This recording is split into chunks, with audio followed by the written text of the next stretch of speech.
Videos देखने के लिए सब्सक्राइब करें जनसत्ता.com, बेल आइकन दबाकर पाएं लेटेस्ट नोटिफिकेशंस।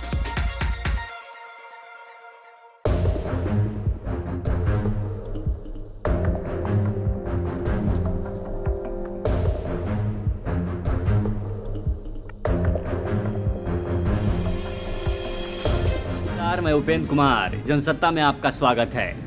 रायबरेली सदर विधायक अदिति सिंह ने आखिरकार एक लंबे राजनीतिक उठापटक के बाद बीजेपी का दामन थाम लिया है।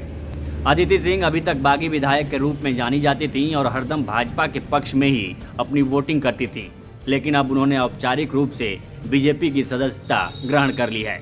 लेकिन इसके बाद ये सवाल उठने लगे हैं कि क्या बीजेपी रायबरेली सदर से अदिति को उम्मीदवार बनाएगी, और अगर बनाती भी है तो अदिति की राह कितनी मुश्किल या कितनी आसान होगी।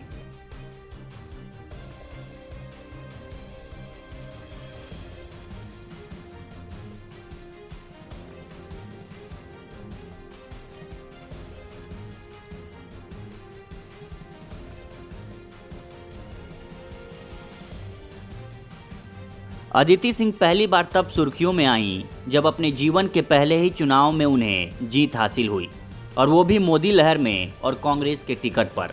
उस कांग्रेस के टिकट पर जो सपा से हाथ मिलाने के बावजूद पूरे यूपी में महज 6.25% वोट और 7 सीटें ही हासिल कर पाई थी।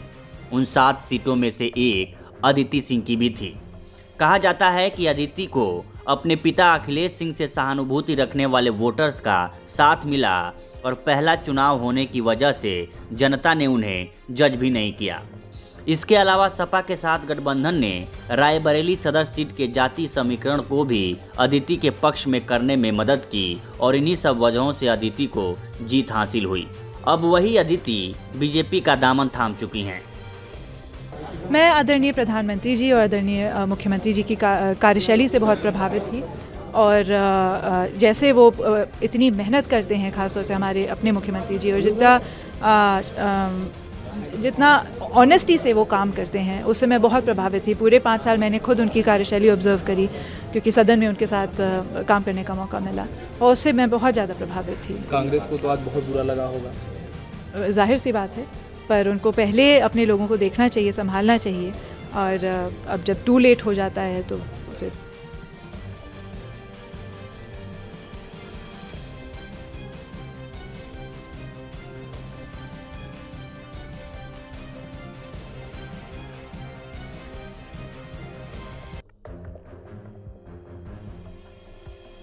अब सवाल ये उठता है कि साल 2022 में रायबरेली सदर की सीट अदिति के लिए पिछली बार की तरह आसान होगी, या इस बार चुनौतियां बड़ी होंगी।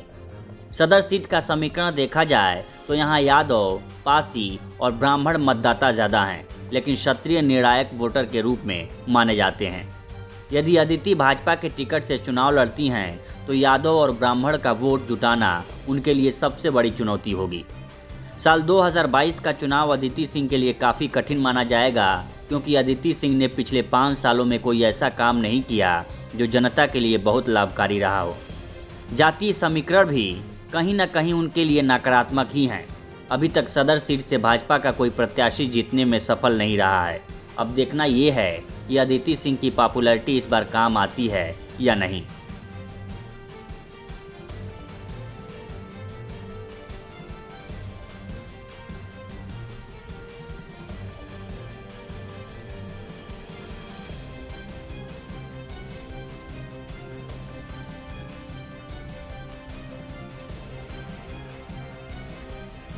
अदिति सिंह पूर्व विधायक और बाहुबली नेता स्वर्गीय अखिलेश सिंह की बेटी हैं। साल 2017 में अखिलेश सिंह ने अपने सदर सीट को अपनी पुत्री अदिति सिंह के नाम टिकट दिलवाकर सदन भेजा, लेकिन अदिति सिंह जीतने के करीब 1 साल बाद से ही भाजपा से नज़दीकियां बढ़ाना शुरू कर दी, और उनका कांग्रेस पर लगातार पलटवार चलता रहा। इतना ही नहीं, अदिति सिंह ने कांग्रेस की विधायक होकर भाजपा के पक्ष में वोटिंग की और भाजपा के विचारों को सर्वोत्तम बताया, जिससे नाराज होकर कांग्रेसी पदाधिकारियों से लेकर अन्य लोगों ने अदिति सिंह पर निशाना साधा और कहा था, यदि भाजपा से इतना ही प्रेम है तो कांग्रेस से इस्तीफा देकर बीजेपी ज्वाइन क्यों नहीं कर लेती।